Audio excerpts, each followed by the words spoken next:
When it comes to great films, people often think of Hollywood blockbusters, Disney fairy tales, or Japanese anime.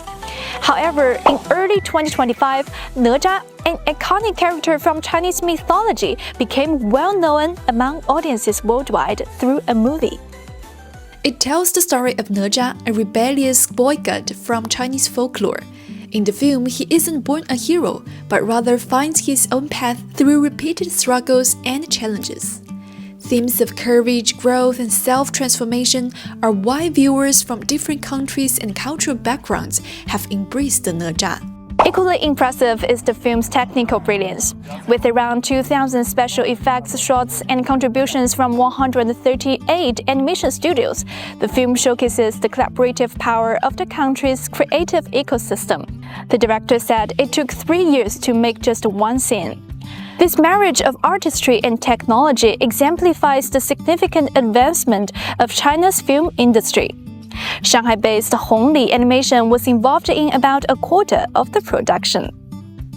在入行的时候，都是看着迪士尼皮克斯的动画电影，这是我们入行的一个终极的一个梦想，因为我们能做到这样的程度。我相信在不断的努力过程当中，就是技术的积累，就海外的观众也能渐渐的能接受，就是中国文化、中国品质的一些动画电影。 Beyond theaters, the film's success has sent ripples through the tourism industry.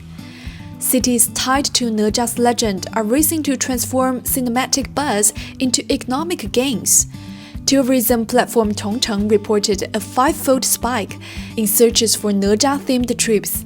In Sichuan's Yibin, home to ancient temples honoring the mythical hero, visitors flocked to newly launched attractions like the Dragon Palace experience and themed events, driving a 34% jump in hotel bookings in Cuiping District, Yibin. 前两天刚看完电影，就有一些感触，准备来看看。我发现这部电影其实打动人的是因为导演本身，是因为他花费了这个心思去做这个事，所以大家能够看到好的东西，才会愿意走进电影院去买单。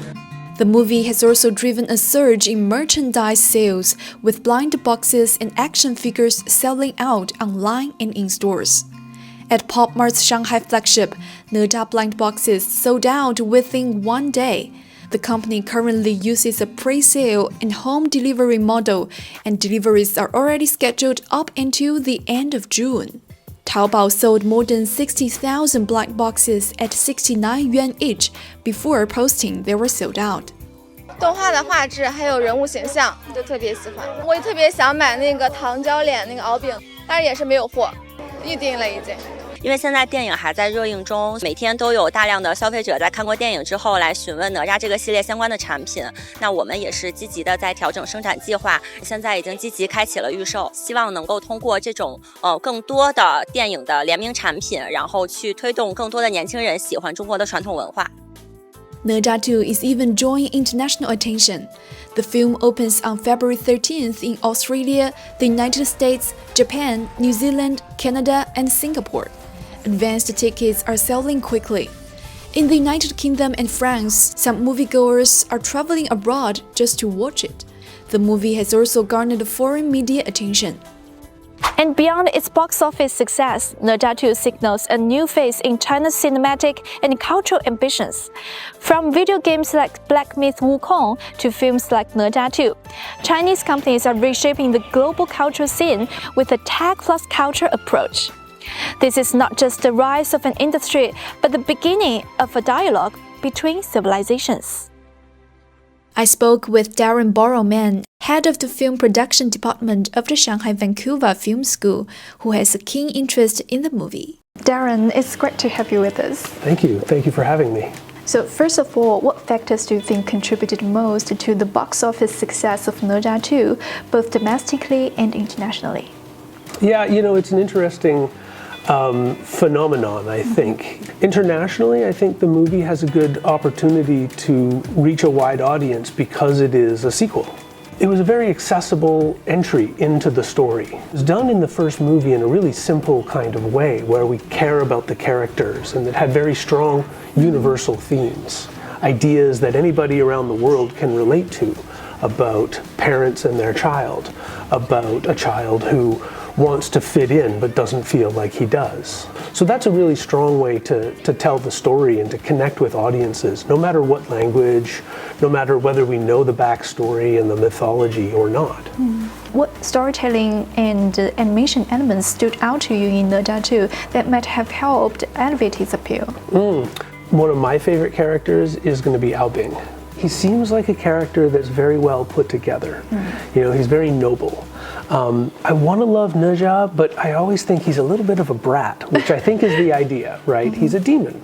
And so I want to love him, but I also kind of want to go, hey, settle down, be good, right? And so I think his friendship with Bing is, you know, for me, that's a really impressive friendship, and I'm glad that he can kind of be there to keep Ne Zha humble. We know that the film draws heavily on Chinese mythology. And do you think Ne Zha 2 represents a shift in how Chinese culture and folklore are being presented on the global stage? I hope so. I hope so. You know, I think that there's definitely an interest for Chinese mythology, Chinese folklore all around the world. I mean, you know, we've seen that in past movies, maybe not so much in animation, but certainly with past Chinese films, things like Crouching Tiger, Hidden Dragon, and other sort of Chinese folklore-based films that are finding an audience. You know, I think all around the world there's people that are interested in this, and so I'm very hopeful for it. Apart from the story, the animation has been widely praised. And how does the film advance the technical aspects of Chinese animation, and what does it mean for the industry?